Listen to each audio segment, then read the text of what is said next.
Mag-iisang buwan na matapos manalasa ang bagyong Ulysses pero ang karamihan sa ating mga kababayang magsasaka hirap pa ring makabangon.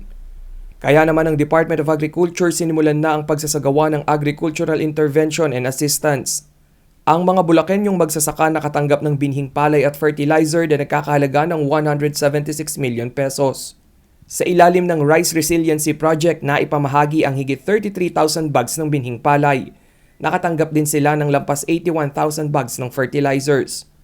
Batay sa tala ng Bulacan Agriculture Office, nasa 10,000 to 12,000 hectares ng sakahan ang nalubog sa baha dahil sa bagyong Ulysses.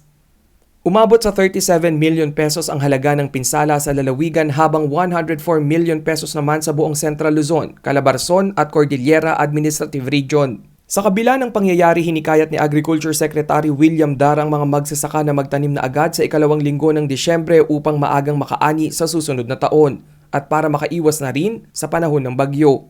Ginarantyahan din ng kalihim na sa pangkalahatan ay sapat pa ang buffer stock o tatagal ng hanggang 3 buwan ang imbak na bigas ng gobyerno para sa mga Pilipino. Rainiel Pawid, CLTV News.